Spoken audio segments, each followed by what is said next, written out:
Hi guys, so for my 3-minute presentation today, I'm going to be doing mine on my longboard, which I have right here.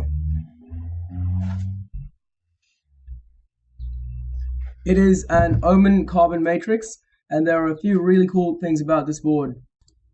First off, it's a full carbon fiber board. It's also one of the first carbon fiber boards that came out. It being carbon fiber, it's obviously a lot lighter and a lot stronger than most boards, but it also means you can do some really cool things with all the different shapes. So you guys can get a better look at the whole board. Here's a picture of it now. That's the board when it was brand new.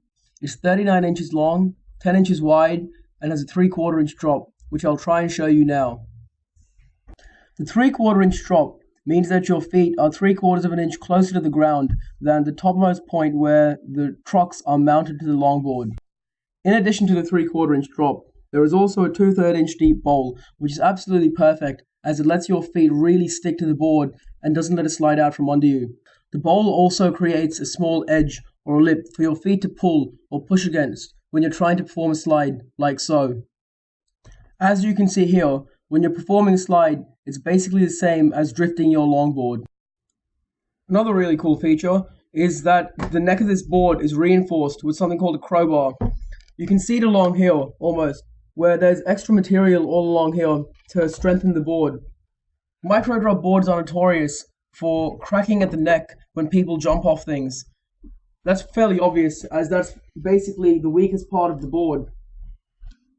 Here is another picture of the crowbar. It's still a little difficult to see because of the graphic, but you can see where there's more material to strengthen the board. Another awesome really thing about this board is that it is essentially unbreakable, and I'll explain to you why. There's a picture of the board from the side.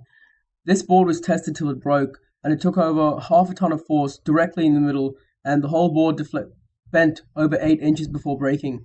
Now, you can tell from that picture there's probably 3.5, maybe 4 inches of space. So it's pretty awesome knowing that even if a car ran over that board, it's not going to break. You'll probably just have bent trucks.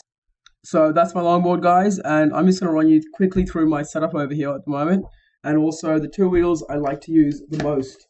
So it's on Monster Hogs at the moment, 76mm, 78A, nice, fat, soft, very stable, very grippy, pretty good for downhill. And I'm going to show you my drift wheels over here in a second. And over here are the wheels I use when going out for a slide. They're a lot smaller, 72mm, and also they're a lot thinner. They're 35mm contact patch, so that's about half the width of the wheels that I showed you just a second ago. Also, these wheels are 86A, so they're significantly harder, and they slide a hell of a lot more. And that's all we have time for. Thanks, guys.